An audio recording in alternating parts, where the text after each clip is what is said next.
My Soulish fam, it's so good to see you guys again. Can you believe that this is the last week of the Summer of Soulish series? I cannot believe it. We have had an additional amazing guest, Anu Vino, Milo Adorno, Victoria Niels, and now this week we have Andrew Rowe. I hope that you have been enjoying these last couple weeks, same as I have. It's just been amazing. From even from the beginning of June and all those guests that we had, and now this past month, it's been amazing. And I hope that you have gotten as much out of it as I have. This has been so transformational for me to have these conversations with these amazing, amazing people that love people, that are living their life with integrity, honoring, their journey and their process, and sharing that with us. It's just been like words just don't even express how I feel about what the past 8 weeks have been. And I'm so excited for this week's episode with Andrew Rowe. I had met him through one of my mutual friends on Instagram that knew him and had reposted something with him, and I just fell in love instantly with his heart. And you will understand why as soon as you meet him, if you haven't already. Andrew Rowe is this container. I don't even know how to describe him in words. He is a container that literally has this, his energy just went through the computer to me. And I just felt so enveloped in his love, in his peace, in his joy. And it was such a beautiful conversation with him about limiting beliefs and finding inner freedom and healing. And this is what he specializes in. He's actually a limiting beliefs expert and prides himself on being able to help his clients identify their limiting beliefs and understand and then shift and change them. And he has this way of doing it that is so specific per person, but he understands in a very deep way, and I won't ruin it for you, but he has been through some ish. He's been through a lot of ish. And so he gets it. He gets to the core of like the humiliation and the shame of something that you have done. He understands and is well acquainted with suffering. He's well acquainted with shame and guilt and grief and sorrow and all of that. And so he is uniquely able to bring people through their ish and shift, transmute, change, and literally get launched into your purpose, your vision, your dreams, your destiny, whatever you believe and align with. He is amazing at what he does. And I haven't even personally worked with him. Just talking with him one-on-one was life-changing. So I am so excited for you guys and this episode. I hope that you have just been eating up every single episode. And I hope that you have really, really gotten something very, very special out of this summer series. That was my heartbeat behind it. This is the last episode of the Summer of Soulish, and I'm so excited that Andrew Rowe gets to close out this series. He is a beautiful, beautiful human being. And I'm going to keep this man close because he is just precious. So I hope that you enjoy this episode. It's going to be amazing. And I lost it in the first 5 minutes. He just I'm sure you'll feel exactly what I was feeling. So enjoy this episode. I will see you guys next time. Love you all. Thank you, Andrew, so much for being on this Soulish podcast. It's been such a long time coming. I've been just waiting for today. So I'm so excited to have you on because you are a limiting beliefs expert, and you are so just, I don't know how you weave truth into just every little fiber of what makes us up, what could maybe be a hindrance or a block. And you are masterful. I think that's the word I was looking for. You're masterful at what you do. And it reaches everybody. It's so specific, yet you have such a broad net that you cast that it's it can be relatable to everybody. It's applicable to everybody. Everybody struggles with limiting beliefs in some form or fashion. But I just love the way that you put it, and you have like the best energy. I could go on and on and on and on and on. Oh. But I have so much love and respect for you, and I'm just Thank so you so much. excited to share you with the soulish community. Thank you so much for taking time out of your busy schedule to be here. No problem. Thank you so much for having me. This is such a, yeah, such a nice little thing to do on a Saturday evening in London. I'm really, really appreciative. So, and your smile is amazing. Oh my God, please enjoy that smile. It's such a good smile. Thank you. Thank Beautiful. you. I'm just happy. Oh, so I wanted to ask a little bit of background on you, if that's okay, of like, Yeah. how did you get into this work? What led you Wow. to this? Big question. I'm That's a sorry. that's a massive question. Let's see, how can I say that in a nutshell? I trained to be an actor. That was always my path. I always love Oh, acting, still do. I have an agent, all that kind of stuff. But in 2012, my mum was diagnosed with cancer. She survived, it's all good. But my mum was diagnosed with cancer, and I started hitting drugs quite hard. I was already hitting drugs quite hard, but I got into drugs really deeply for the wrong reasons at that time. And then when I took all of those drugs, it got to a point where I ended up actually having a drug-induced psychosis, which was actually my drug-induced spiritual awakening. But I wow. was at uni, I was on my own. I didn't know anything that was going on with me. Like I was hearing voices, like I was seeing like auras. I was, it was like got very intense very quickly. Talking about hell and the idea of hell, like I definitely felt like I went to hell, or like my conditioned belief of what hell would be like. I guess for me, hell is just like in your head, if you're really in your head all the time and you're just worrying all the time about Mhm. everything. And I got to a place where I was like, oh my gosh, like I don't know, I couldn't look at people in the eyes. I was like paranoid. I couldn't leave my house. It got very, very bad, but I dealt with it all on my own. I probably should have been sectioned, in all honesty, but then in some ways I'm glad I wasn't, because then they would have just pumped me with drugs and that would have been a terrible thing. And so then I kind of went on this kind of spiritual journey, because I thought I was evil, like straight up. I thought I was evil. I thought I was the devil. I thought I was a demon.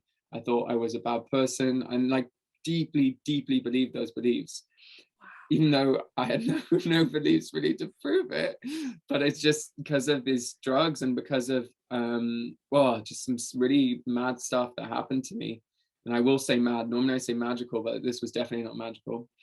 Well, I guess it was magical because it brought me where I am today. But yeah, so then I met my partner, and that was a really lovely thing. And then we went away to Thailand. And then when we were in Thailand, we went to a yoga retreat.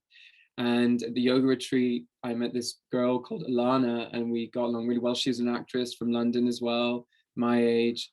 And she really helped me on my journey. She gave me a Reiki session, my first Reiki healing, and it Wow. was really profound. And then that was when I started getting into cards and what it was to read like angel cards. And then I went to another retreat at her mom's house in Menorca, and then her mom's a reader, and she gave me a reading and said, "You're so special." And I sort of like broke that crying because I was still like, "I'm evil, I'm a bad person, yada yada yada." And then so Mhm. just progressively, I started to unravel this idea of because why am I a bad person? Where does that come from? And from a lot of religious conditioning, because of a gay man, I thought like, it's evil to be gay, yada, yada, yada. And then I got Reiki attuned, and I started doing Reiki, and I was like, oh, I really like this. I really love, ever since a kid, I've always really loved the idea of energy and playing with energy and being like, I used to like talk to the moon as a child and all these kind of weird things. Um, and so I was like, this is great. Like, I'm so into magic. And now it's actually happening. I can actually experience magic. Mhm. And then a lot of people just kind of guided me. This girl, one of my really closest friends from high school, who is now a shaman, very successful shaman in England, Gabriella. She's amazing. Follow her. I'll send you her details. She's amazing. Thank you. But she did a shamanic healing on me, and she said, you're stuck between two worlds, and you're on a tightrope, and you can either go into the magical world or go back to the world that you were at. Where do you want to go? And I was like, I want to go there. And so thus I put that action step to just not worry about what people think about my spirituality, and started to like really embody like, buying angel cards, getting into crystals, starting to do readings, realizing I'm really good at readings. And then I just started training other modalities, oneness, theta healing, and all those things. And I was like, oh, okay, like I'm loving this. These are my people. I'm really enjoying it. And then after I gave healings, they're like, wow, that was a really high level healing for someone who's just, just trained. And I said, oh, okay, thank you. And then it just kind of, I trained last year in this modality and my oneness practice as well. And then just fast forward a year later, and I'm like fully booked until August.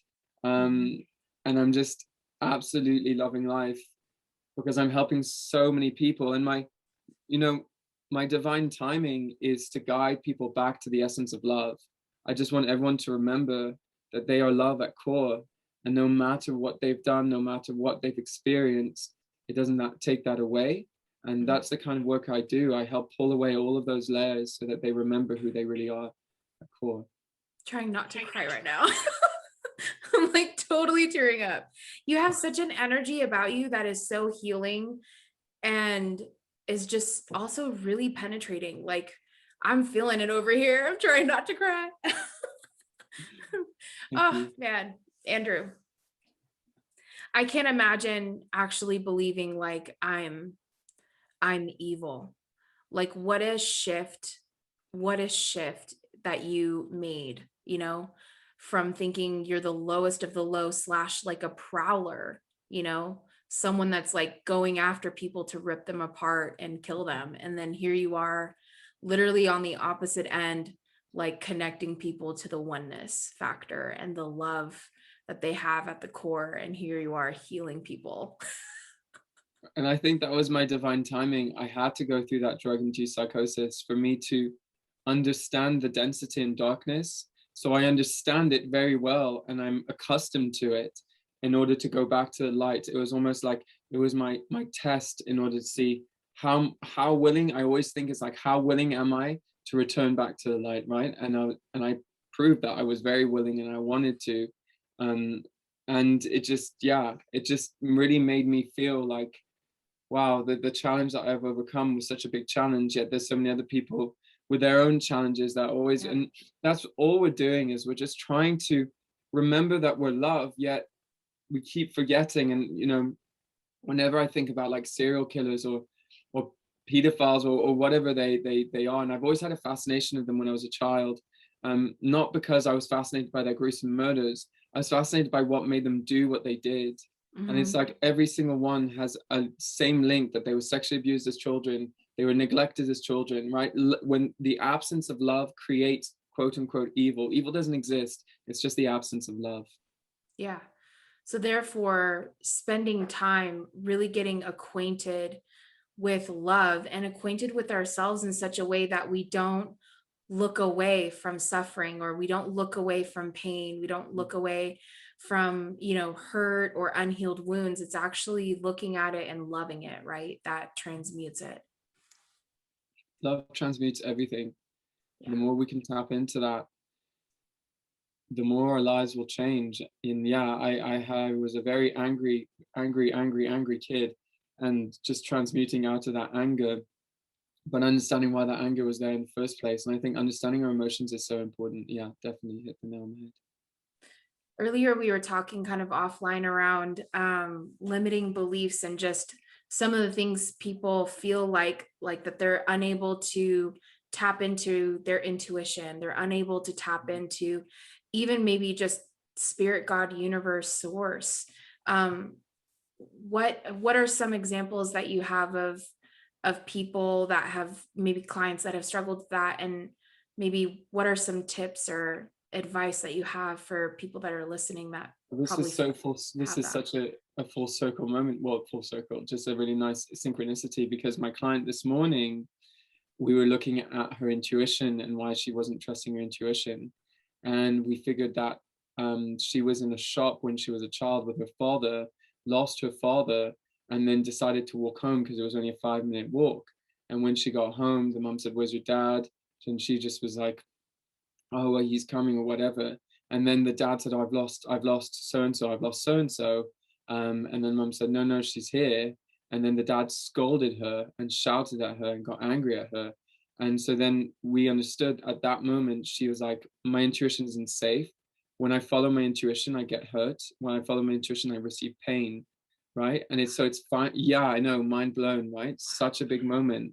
And then also helping her understand why her father reacted this way, because as the inner child, she doesn't understand. She thinks she's done something wrong. But now as the adult, she knows that her father was just scared, was just afraid, and was afraid that he was going to fail as a father. You lose your child, that's a big failure within yourself, right? Yeah.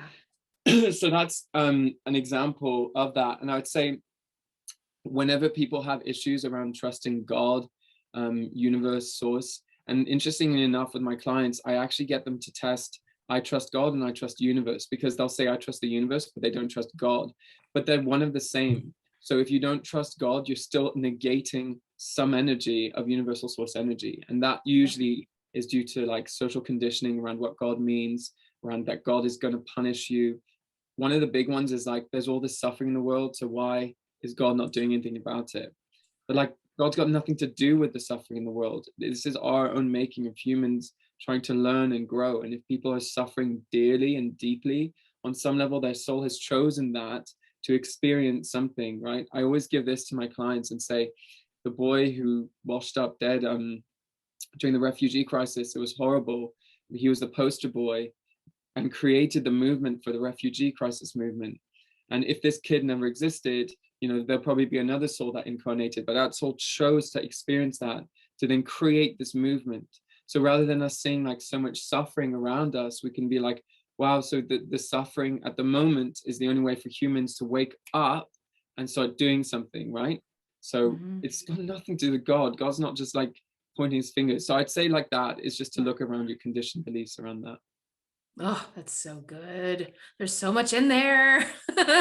I'm like, where do I go? I'll let you drink some water. I think it's really interesting, just that concept, because I think I've always definitely for sure asked that question, because I've watched my dad, who got in a car accident when I was 4, and he was the passenger and blew a disc. And it was like, I think a year before his first surgery, which was just a temporary solution.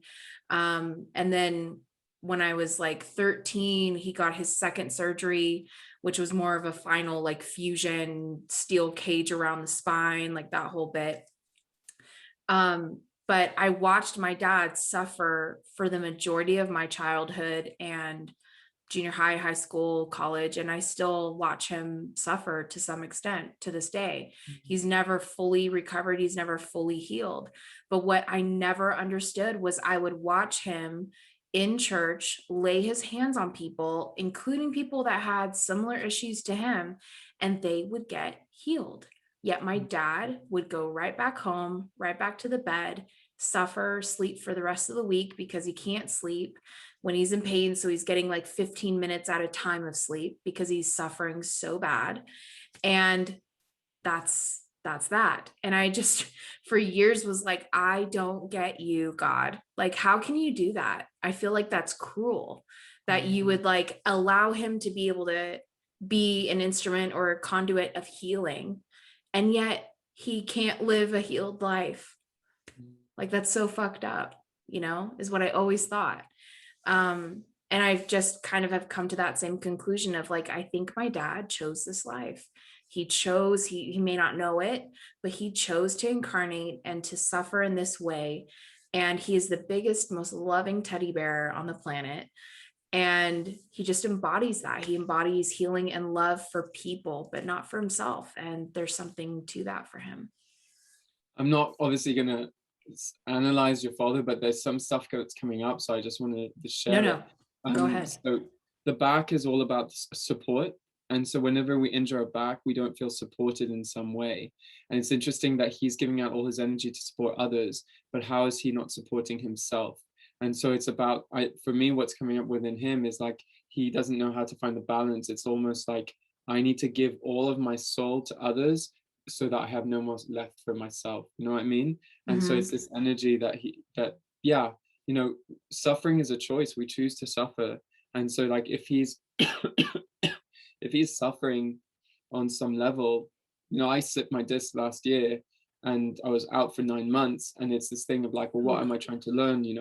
Like, or I wanted a break from work, so I chose to injure my back. You know what I mean? So it's like, what is he trying to learn? And there is that, it is, if he can do, spontaneous healings on people, then that is possible within himself.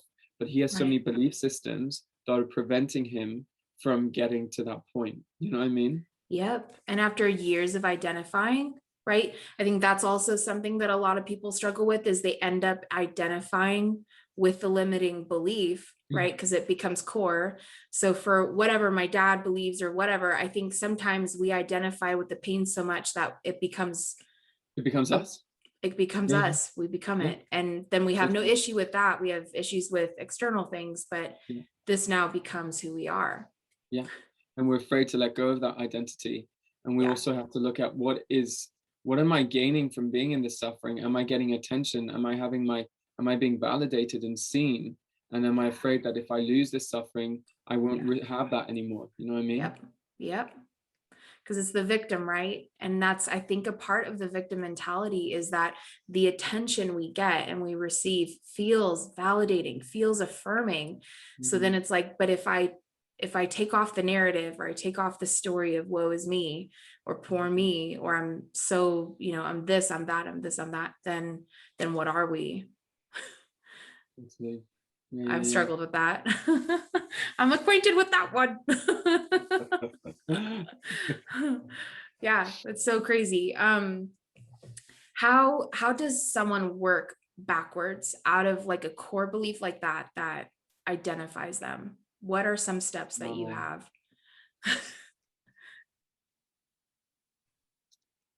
I would say first, like, identify how is this belief serving you. That's what I do always with my clients, is when we find the bottom belief, it's like, why are you holding on to this belief? What are you gaining from it? Because we don't hold on to things unless we're getting something from it, right? So, for example, if you have this belief, I'm not worthy of love, how's that serving you to say that you're not worthy of love? What are you getting from that? Oh, I get validation from others when I complain about my love life, or I uh, protect myself from other people saying that I'm not lovable. So it's easier to just say I'm not worthy of love. Do you know what I mean? And so you start really unpicking. And I always say, like, be the detective of your life.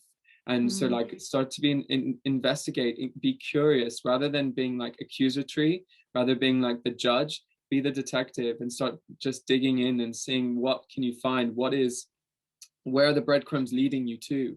Because once you find out what the gains are and then what the lessons are from those beliefs, the beliefs will already start to shift. This is what I do with my clients.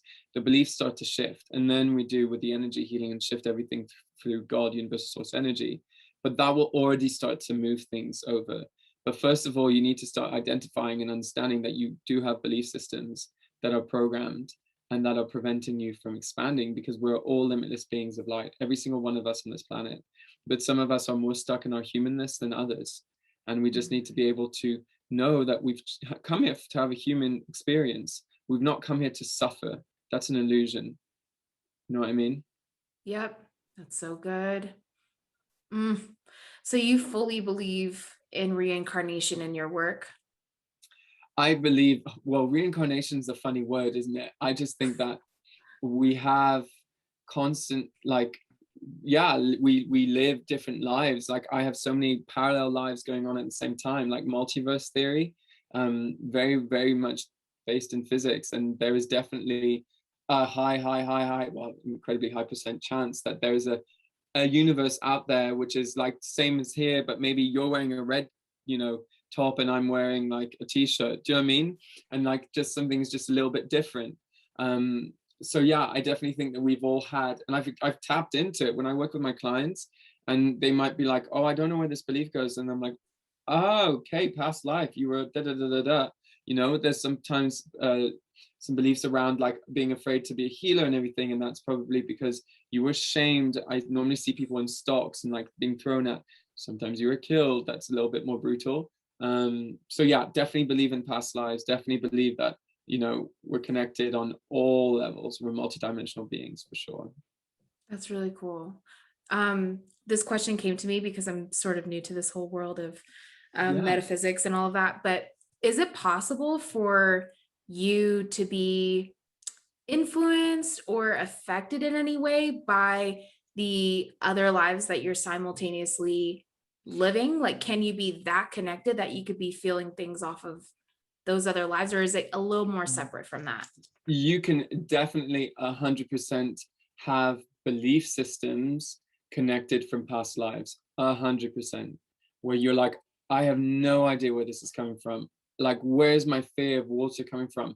Oh my God, I drowned when I was 6 years old. Do you know what I mean? It's like, okay, so now I've got a fear of water is dangerous because I died. You know what I mean?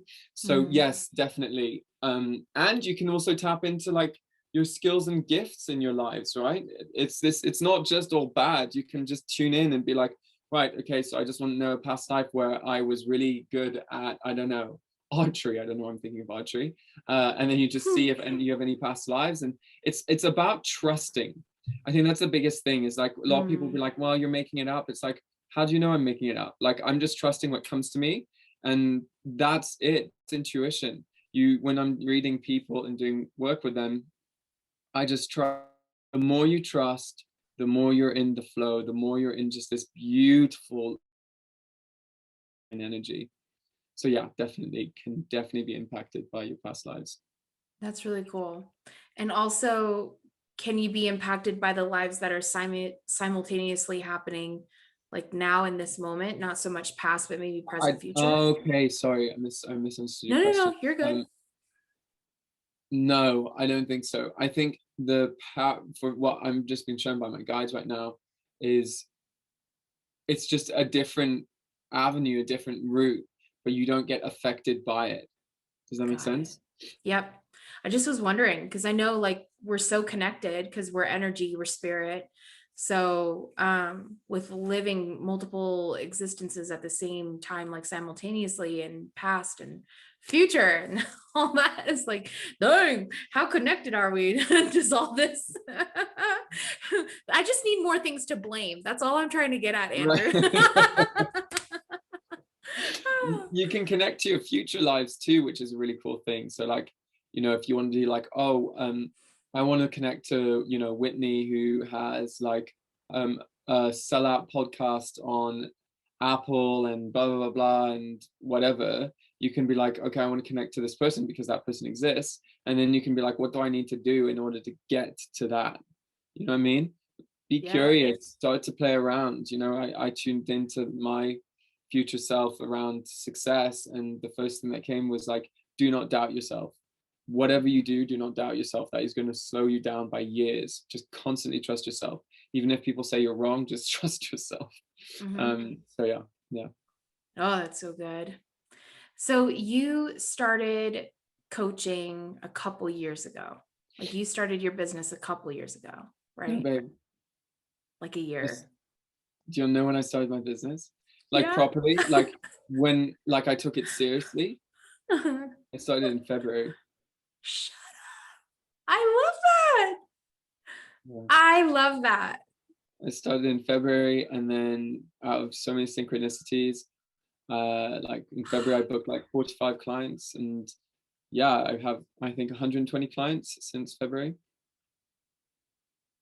That makes me so happy. That's so Ah, cool. you. I'm like, tell me right now. Yesterday? No, not possible. You're too cool for that. That is so cool. Oh my gosh, that's awesome. That means it's like such an alignment for you this year. That is so cool to hear. I love that. And that's so encouraging too, because it's like when you're following your passion, when you're authentically living your true self, you're tapped in, you're connected. Look what happens. You follow your passion and boom, you know? You touched on something so important. It's authenticity. Like I live and breathe authenticity. I Yes, you am do. myself, and I'm silly and ridiculous, and I love that, and that's what makes me me. And not everyone is going to be me. Everyone's going to have their own authenticity. But it took me a while to get to that, like, and I think that's the thing is, yeah, I started my business in February and it's doing very, very well, but the process to get there has been, as I said, with the spiritual awakening, it's been an arduous task of deconditioning, learning, regrowing, learning to trust myself, accepting myself, which is always still something that you can always work on. So yeah, yeah.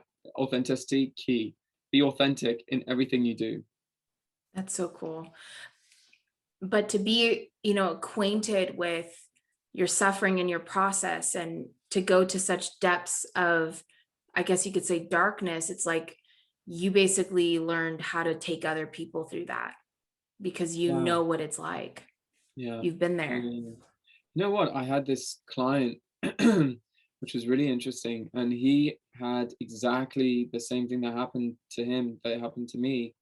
But him, it was with Wow. a Ouija board, and he was like doing some weird stuff, and then we shifted some really deep beliefs, and after that, he stopped working with me. I don't know, like, sometimes it can be a bit intense and whatever, and you're going Yeah. through your own process.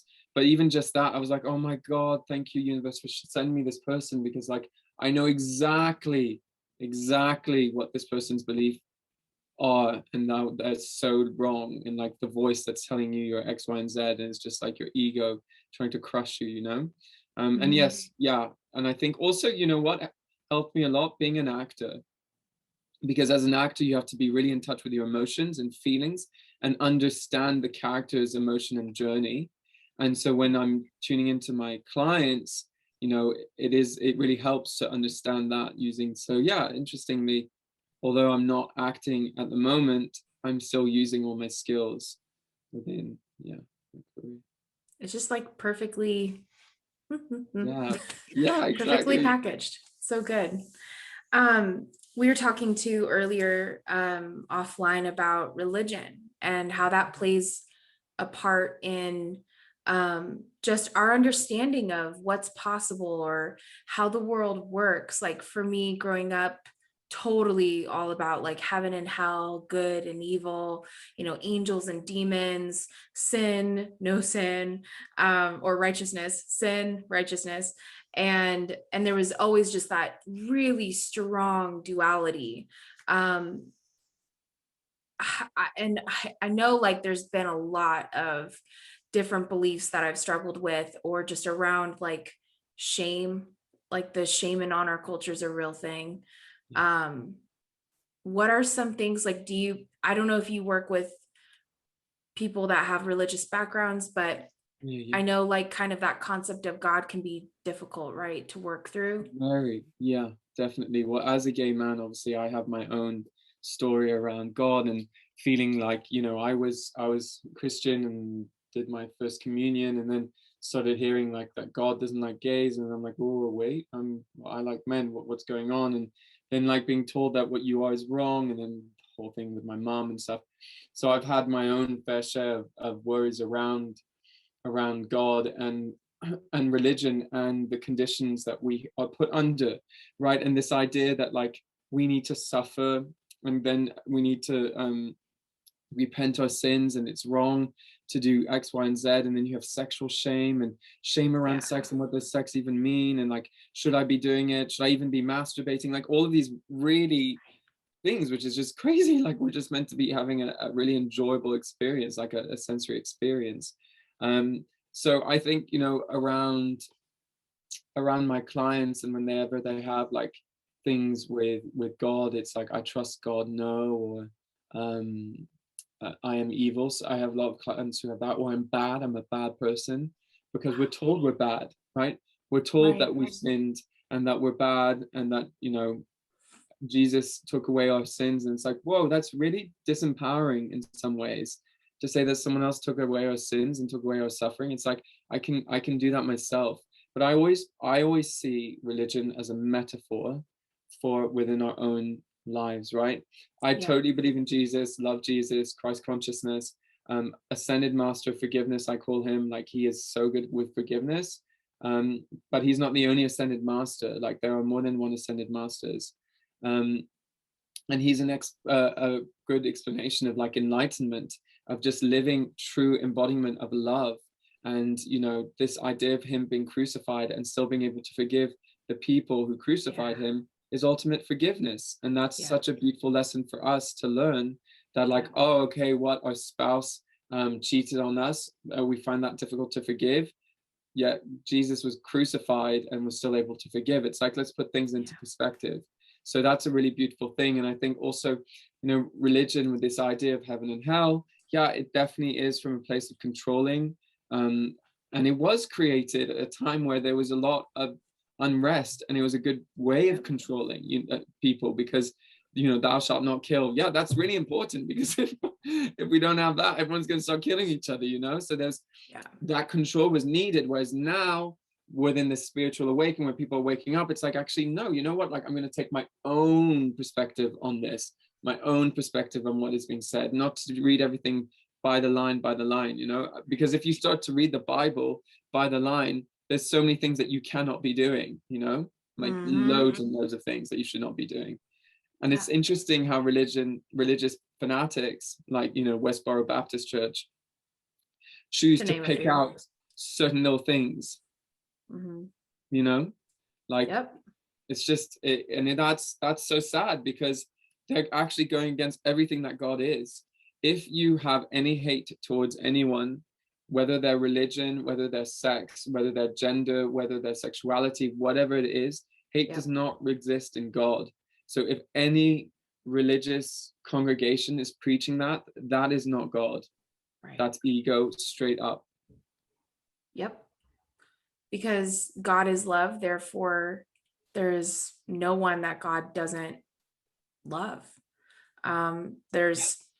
There's nothing that you can do that could ever separate you from God.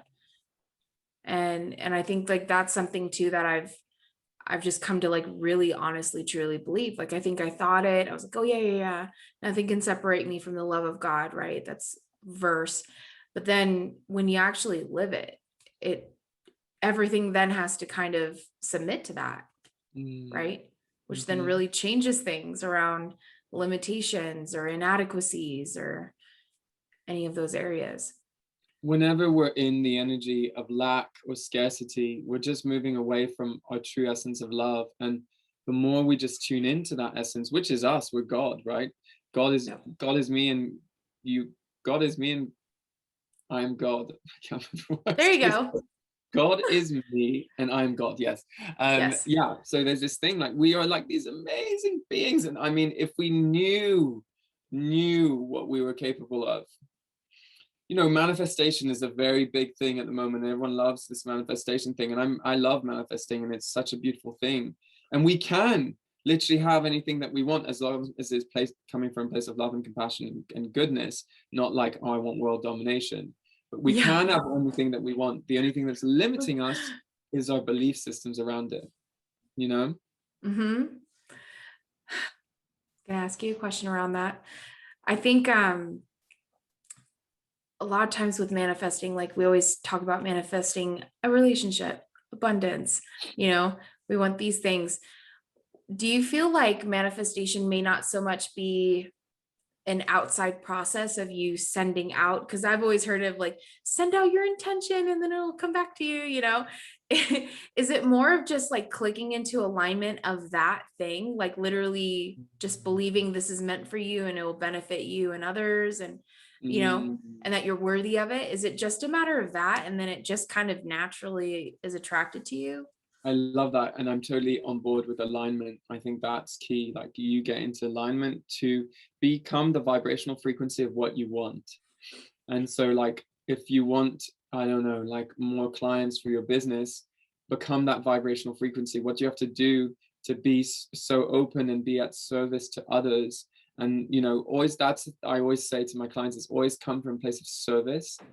As long as it's coming from a place of service, love, and compassion, the universe will always provide, always. If it's coming from a place of ego, like, I need to have more clients because I need to prove to my parents that I can survive as an energy healer or whatever, then it's like, well, the universe is going to be like, well, you're doing it for the wrong reasons. We want you to do it for the right reasons, So yeah, alignment is key. I think you definitely, you put out your intention,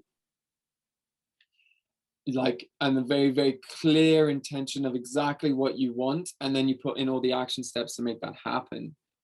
Sometimes this thing is like, oh, I want to just, you can manifest things like that, but like, also, within your business, for example, if you want to manifest things in your business, don't just sit on your ass and don't do anything. Like, get there, get active, message people, Yeah. get into the energy, the frequency of like networking and getting that energy moving, because God, universe, source energy can only do so much. It's not going to just drop it. Sometimes it does, but it's not going to just drop it on your plate. You know what I mean? Yeah. So yes, alignment. Basically you have to like unlock / open the door. You have to like actually, like, it can't come in and be a part of your life if you have the doors locked, the blinds closed. You got to like actually open things up and start moving around, right? Yes. And when you said self-worth, like that is so key. Like if you do not think you're Yeah. worthy of receiving it, you're not going to receive it. So like always check, like, do you really believe that you're worthy of receiving X, Y, and Z? Because if you don't, you're not going to receive it, because you're not in energetic alignment. On some level, you don't think you're deserving of it. Mm. So good, Andrew, so good. I wanted to talk a little bit about how you work with energy, because I know that's also a big part of, it's kind of like a twofer of like dealing with limiting beliefs and then moving the energy out. Mm. Can you share a bit about that process? Because I want people to book you so that you're through the end of the year / next year booked all the way through. So I I love want that. people to have an understanding of like, what does it look like to work with you through that? Yeah, so I can give you like a quick like summary of like what it would look like to work with me. You'd come to a session saying that you're struggling with, say, self-worth. And then we have a quick conversation, and then I scan your energy system to see what's going on around self-worth. And usually I will either hear yourself talk, or I'll hear something like a belief system around it, or a memory will come through as well. That then takes us on like this nice little journey to bring you to that memory. Like, remember that first time where you felt like you weren't worthy. Oh, my mother, she took away my sweets when I wanted my sweets. It can be so small, yet when you're a child, it's such a big impact. Like that girl with the shopping thing, you know?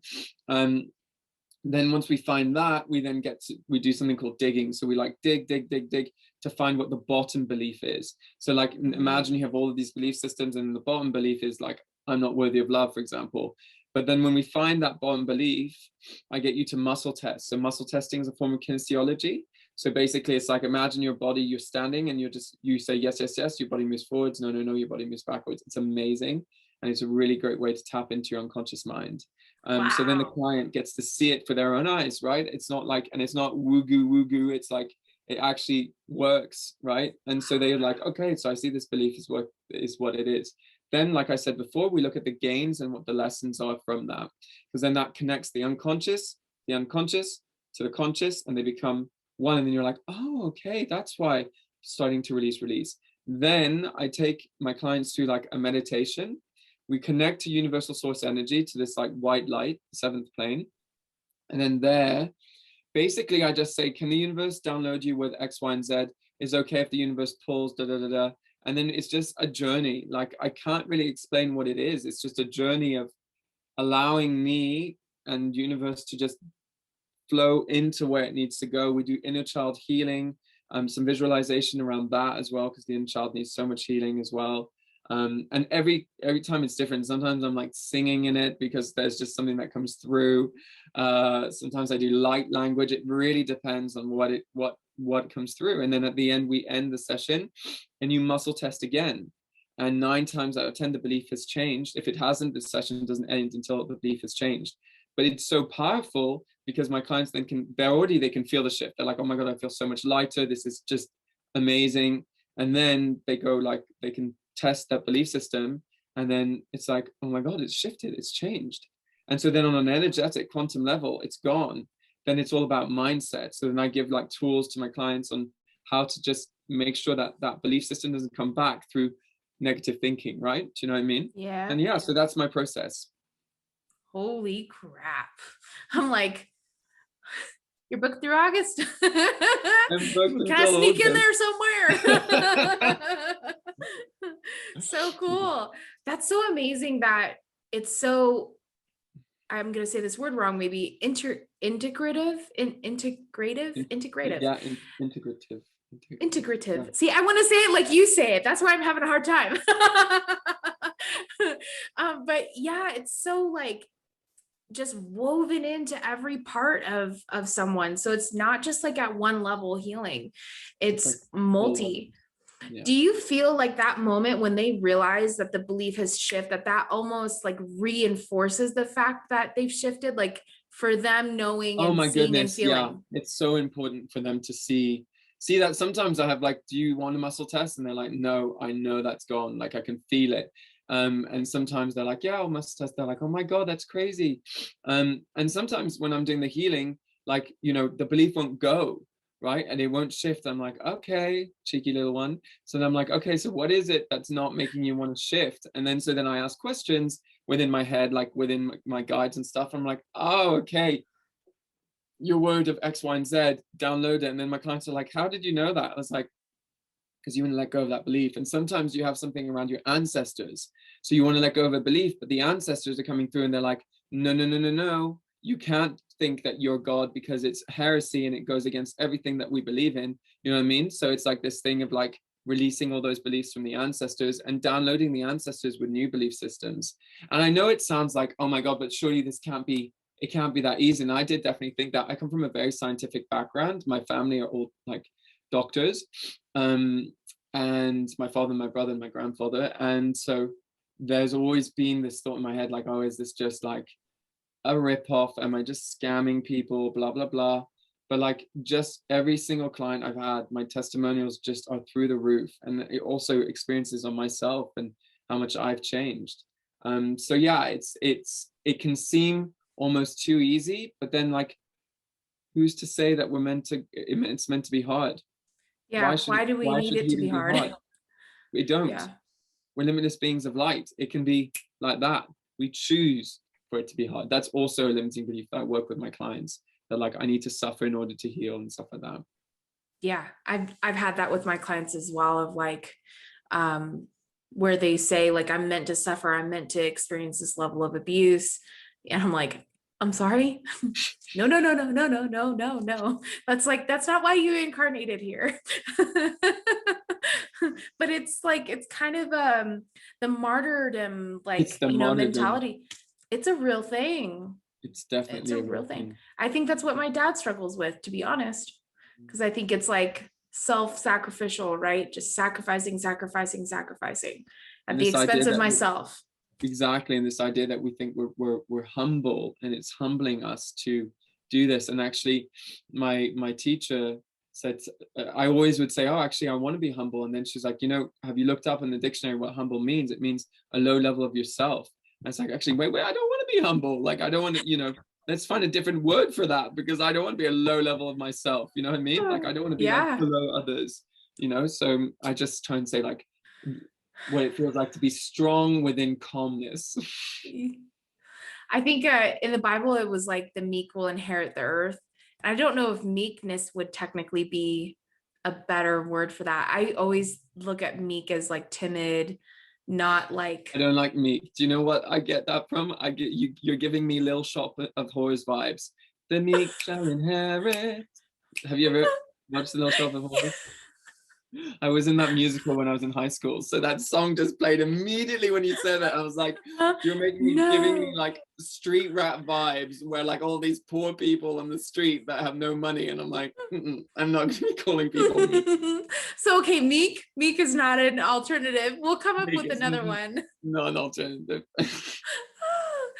Oh my gosh, I love it. Andrew, thank you so much for your time. I want people, so I'll have this in the show notes and everything of where to find you, but do you have any workshops coming up, or where can people find you to book? Obviously you're on Instagram and I follow Yeah, you, and that will be in there in the show notes as well, but that's anything it. It's coming up? just I work through Instagram mainly. You can go on my website, which is andrew-rowe.co.uk, but I'm getting that rebuilt anyway. I am changing my prices on the 1st of June, and they're doubling in price. So yeah, if you want to book a session before. Well, I mean, if you have to pay the double price, pay the double price. I don't. I'm paying the double price. You worth it. I even DM'd you that. I was like, you're worth everybody. Thank you. I really appreciate it. Yeah, so yeah, no, nothing like there's loads of things in the pipeline. I'm creating my line of meditations that I'm going to Ooh. yeah, sell, and then I'm creating a course which is a 21-day manifestation course with 7 live energy healings. which I'm also gonna launch as well. But that's all like in the pipeline. So at the moment, all in the future. So exciting. So exciting. Andrew, thank you so much for your time. And God, we got to have you back. Oh, this was amazing and such a privilege to have you on. And God, I don't think I've ever teared up on a podcast like that before, just instantly, like the first couple sentences you say. Just, you're such a powerful, powerful being. And it's such a privilege and pleasure to spend time with you. So I know that's why also you're booked out, because who doesn't want to spend time with you? Very kind of you. Thank you so much. I mean It it. was such a pleasure to be here. Honestly, I really appreciate it. Thank you.